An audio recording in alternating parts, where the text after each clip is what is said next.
Welcome students, thank you for joining me Chegu Indran on e-learning with expert. Today we are going to shoot the first video on IGCSE maths, and the topic that I'm going to teach you guys and girls today is trigonometry. Now it's a very important topic. A couple of weeks ago my niece asked me a very important question on trigonometry, and this question keeps coming up to many students. Of many years of teaching, I noticed that students can't get the concept of why there are two or more answers in a given domain for a trigonometric function where we wish to solve the equation. So let us first begin by looking at the right angle triangle. This is a little bit of recap where you guys and girls have already seen in your years 7, 8 or 9 the definitions of trigonometry. So first let us look at the right angle triangle over here, and we have an angle theta over here. So let's give them names. This is A, B and C. Now by definition we have the cosine of theta. Cos theta would be the adjacent over the hypotenuse, A over C. Sin theta given by opposite over the hypotenuse, which is B over C. And lastly we have the tangent theta, which is going to be the opposite over the adjacent, which is B over A. Now I'm going to give you guys and girls a chart to remember. You will be actually doing yourself a huge favor if you remember this chart and which quadrants is positive for sine, cos and tangent. So let's split the x and y axis here into 4 quadrants, and all these angles are of the same size. All are theta. Now this is going to be called the first quadrant. So over here the first quadrant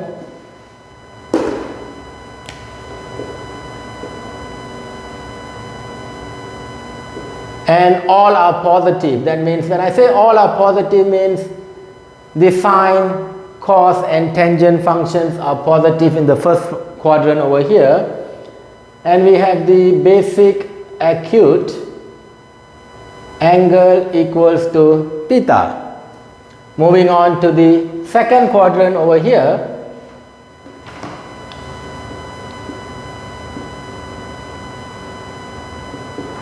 and here we have sine of theta is positive, and the rule for the second quadrant is 180 degrees minus theta. Now what does this mean? Hold on, when we go into the questions you'll understand.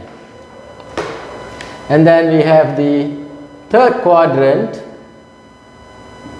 and in this quadrant tangent theta is positive, and the rule in this quadrant would be 180 degrees plus theta.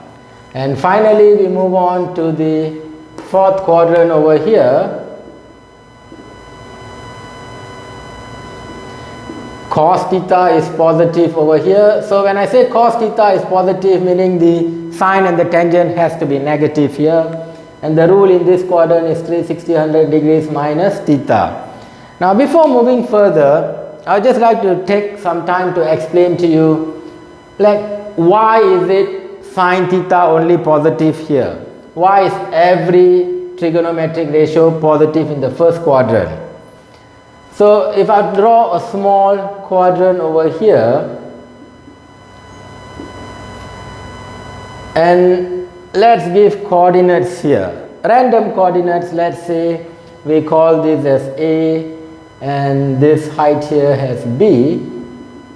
So that means we have this x coordinate A and y coordinate as B. So look what happens over here. This is theta with 90 degrees over here. If I were to list down what is my cos, sine and tangent, I have cos theta over here as adjacent this length, which is A. Let's name the hypotenuse R because it moves in a circular measure, so this could be the radius. So it's going to be the adjacent, which is A over R. Sine theta is going to be the opposite.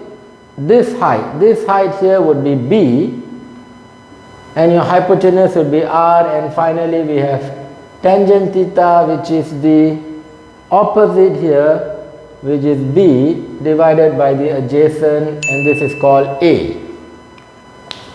Now if I take this further onto this quadrant over here, drawing a similar diagram,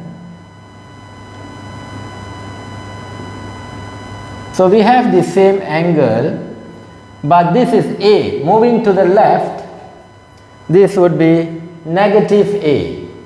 Now the size of the angle is the same, and this height over here is B. So follow carefully over here.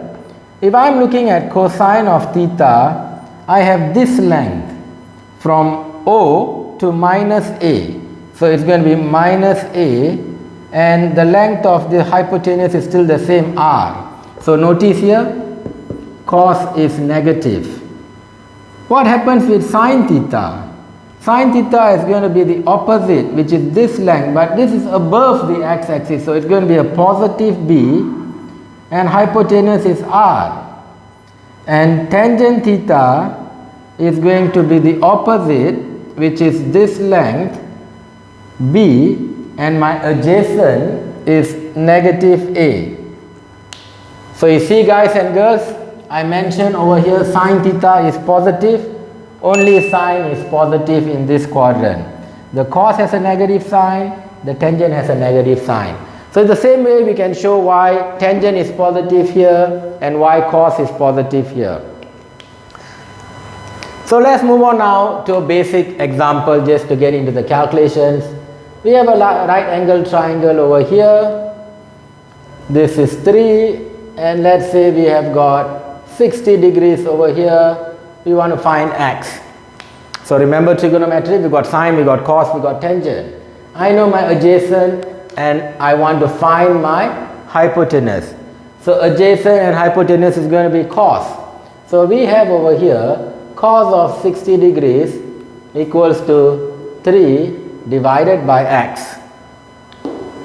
So multiplying up, we have got x cos 60 degrees equals to 3, and rearranging this we get x equals to 3 divided by cos of 60 degrees.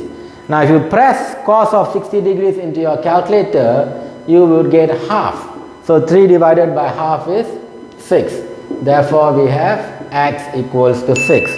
Now this is a rather easy question. Now the question that could be more challenging, because at this level most of the students would already be comfortable with their sine, cos and tangent. Now what comes up over here is we have questions like this. Sine 45 equals to square root 2 over 2. Find another angle,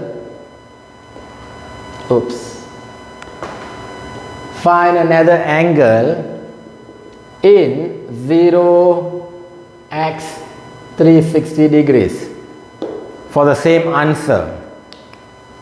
So first of all, look at the value given here. Note that this is positive. Now earlier on we already saw the chart. Over here all are positive, sine, cos and tangent. So this is 45 degrees over here. We want sine to be positive, and according to the chart given, sine is positive over here, the second quadrant. So we already know the solution lies over here, put a tick. And what was the rule given in the chart earlier? The rule here is 180 minus theta, in this case theta is 45 degrees. So therefore, the answer that I am looking for, x, would be 180 degrees minus 45, which is 135 degrees. Now if you guys and girls don't believe me or you want to check, have a look at your calculator, press what is sine 45 and you would get this answer. Okay? Now that answer is equivalent to this 0.7071. So if you press this in decimals, you will get 0.7071 over here. Now, if you were to press sine 135 in your calculator, so I'm going to show you on the calculator here, sine 135, and there you go. Do you see the answer is the same, 0.7071? So that's the other angle. Now, why are there two answers that give you the same solution? So let's put a picture to this.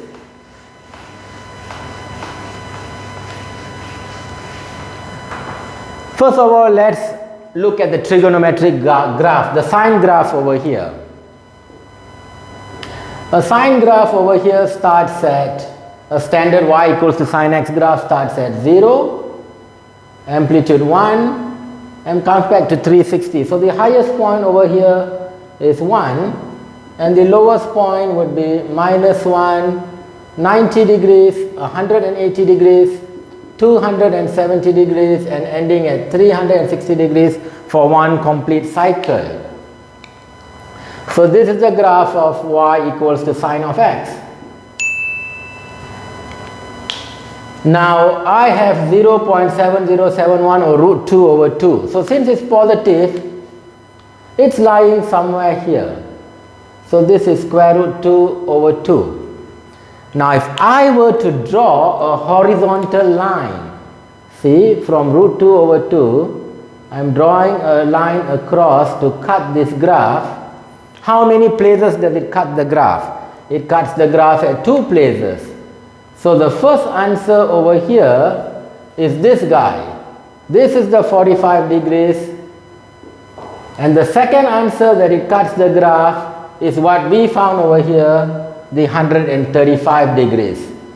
So from this graph, it's obvious and evident why there are two answers that give you the same answer, because the graph is such. When you draw a horizontal line, these two x values correspond to the same y value. And you can see from the chart, sine is positive in the first and second quadrant. Look at the graph, it should correspond. This is 0 and going all the way and half of a circle, this is 180 degrees. Look at the sine graph, it starts from 0, it goes up, coming all the way down to 180 degrees, and this is above the x-axis, so this is positive.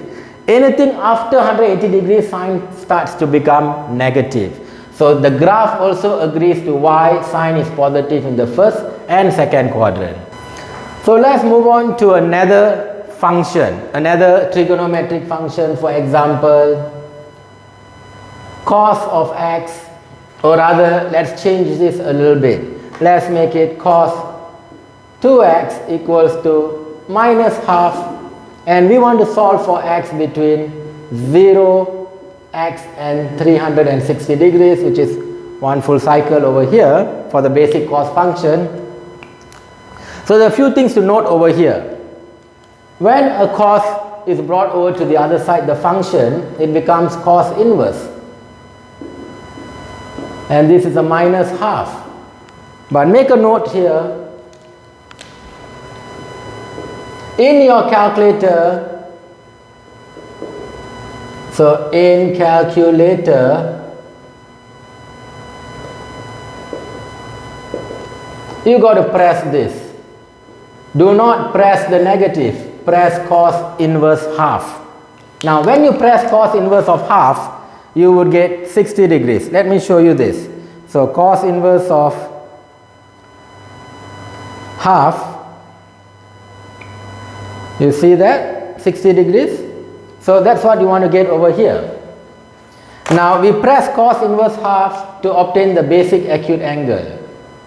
So we have 60 degrees over here, but I want cos to be negative because the question is a negative, not a positive. So 60 degrees itself is not part of my answer. But look at the chart that I gave you guys and girls earlier. Where is the cos function negative? Cos is positive in the first and fourth, therefore it's negative in the second and third. So the answer that I'm looking for lies over here, and the rule that I gave you guys and girls in the chart is in the second quadrant over here it is 180 minus theta. So 180 minus 60, and this will be plus 180 plus 60 degrees. So this is 240 degrees and this is 120 degrees. So these are the two answers that I should write. I'm not going to write 60 degrees. I use the 60 degrees to find out the answer where cos is negative. So we have got two answers here, 120 degrees, which is the second quadrant, and also we have got 240 degrees, which is the third quadrant. But now watch this, we have 2x. 2x means two circles. What I got to do is I got to take my first answer and go into the second circle. I got to add 360 degrees to this answer. So what is 120 added with 360? I've got 480 degrees over here, and the same I got to do with this. The second answer in the first circle, I also got to add another 360 degrees going into my second circle because it is 2x. If it's 3x, that means I've gone into my third circle. So 360 plus with another 240 degrees is going to be 600 over here. Now finally, once we have laid out all the four answers, we find x. So all the answers, this is times, so bringing over the other side is divided by 2, 480 divided by 2, and finally we've got 600 divided by 2, and watch what happens over here.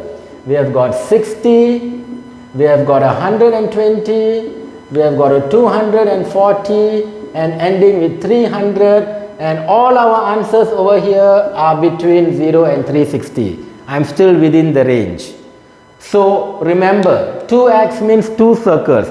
If it was 3x here, I need to add 360 to this answer, 360 to this answer, and finally divide everybody by 2. All the answers, I will have 6 sets of answers because I've gone into the third circle. Now, how does this look on a graph again? Why are there 4 answers? There are a lot of graphical softwares that you could find online. One of it is Desmos.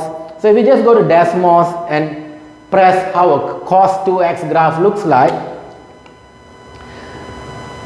a cos 2x graph, a basic cos x graph starts at 1. So we are coming back, and this is one cycle, but a cos 2x has got 2 cycles. So up to 360 degrees, the graph looks like this. Amplitude is 1, and the minimum will be minus 1. And I want cos x equals to a negative half. Negative half is in between 0 and negative 1, so halfway here I have a minus half. If I were to draw a horizontal line here, straight throughout the graph, it cuts at 1, 2, 3, 4. There you go. 1, 2, 3, 4 answers. So this is what we actually obtain. I hope you guys and girls understand. Any questions? Moving on to the next example over here, we are given sine theta equals to 0.3827 for theta lying in the interval from 0 to 360, and we are just given theta equals to 2 answers here. We have already seen that sine is, this is a positive, so note, and sine is positive in the first 2 quadrants, so we are looking at this and this.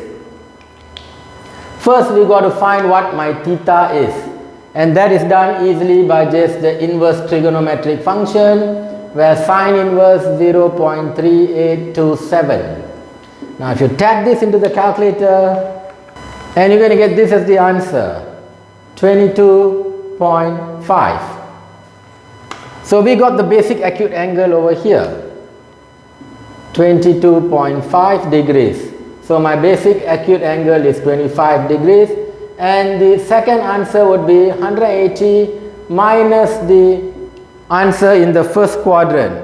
So we have over here 22.5 as the first quadrant answer, and the second quadrant would be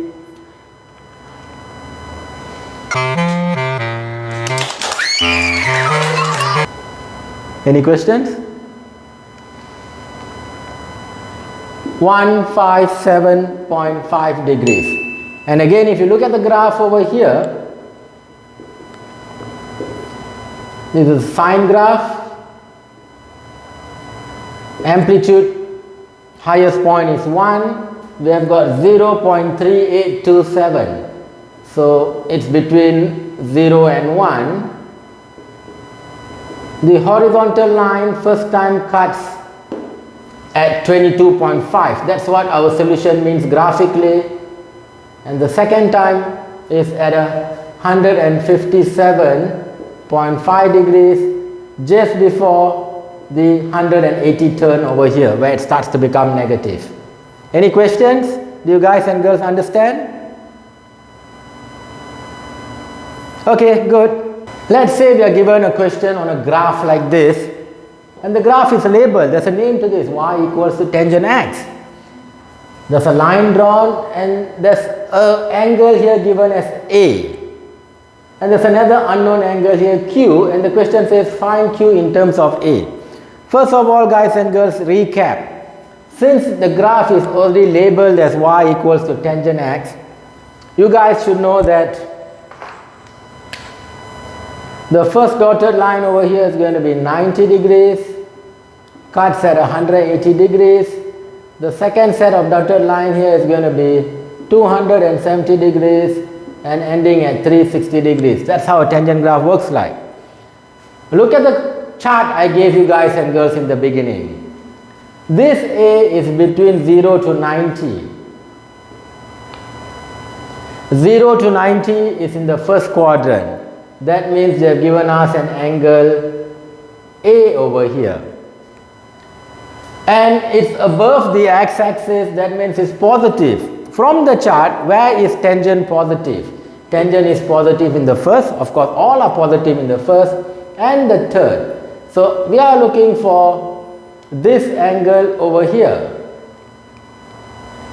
If this angle is A, this angle here is also A.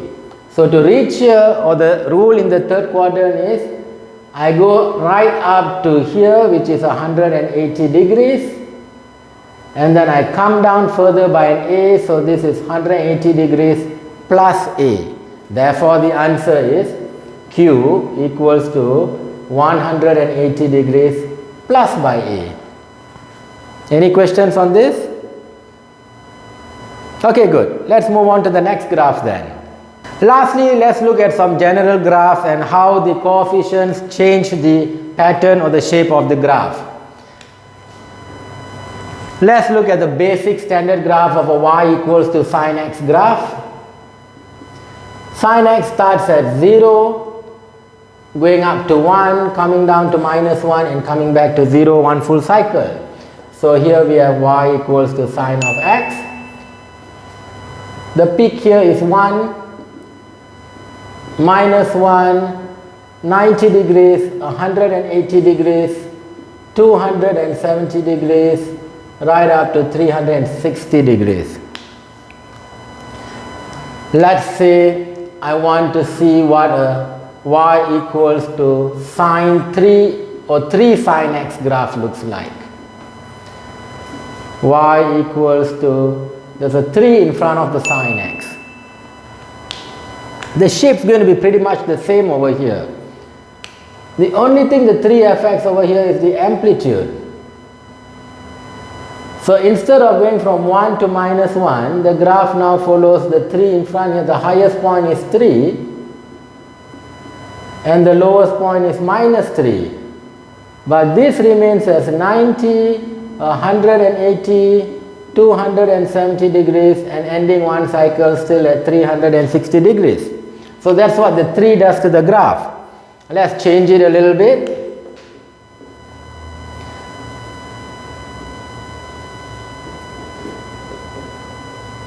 Instead of a sine x graph, what would a y equals to, what would a y equals to sine 2x graph look like? A sine x graph from 0 to 360 has got one complete cycle. A sine 2x graph is the other way. Instead of one complete cycle, it has got two complete cycles. So this would be 360, but the amplitude remains the same, 1 and minus 1, because it's still a 1 in the front here, 1 sine 2x. Now the angles are going to be divided, so this is a 180 degrees here. So we have 45 plus another 45 90 plus another 45 135 plus 45 180 plus 45 which is 225 plus 45 which is 270 plus another 45 which is 315 and plus 45 ending at 360 over here. So by combining this, this was the third graph. Now what happens if we have a graph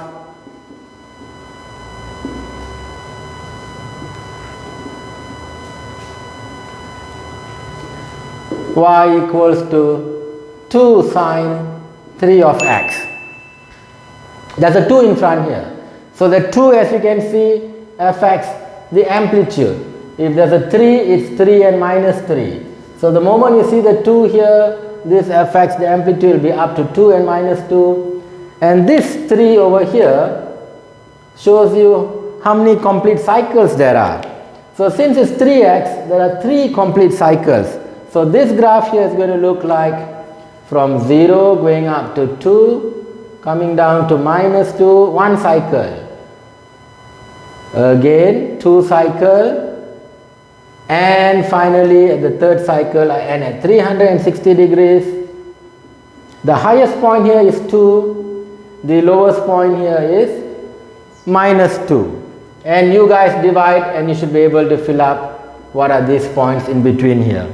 So these are the basic graphs that you guys have to know, and how does the coefficient change either the amplitude or the horizontal or vertical stretch. Any questions on this? No, Mr. Indran. Okay, good then guys and girls. So with that we have come an end to the lesson today, and I hope that you have been able to follow the lesson and understand the importance of trigonometry and how to get the basic acute angle using the chart where sine, cos and tangent is positive, and also understanding why there can be more than 2 solutions if it's in between 0 to 360, as we saw in the example with the cos 2x earlier.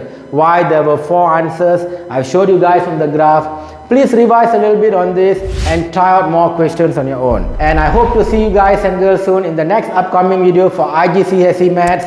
Don't forget to click the like and subscribe button. Thank you.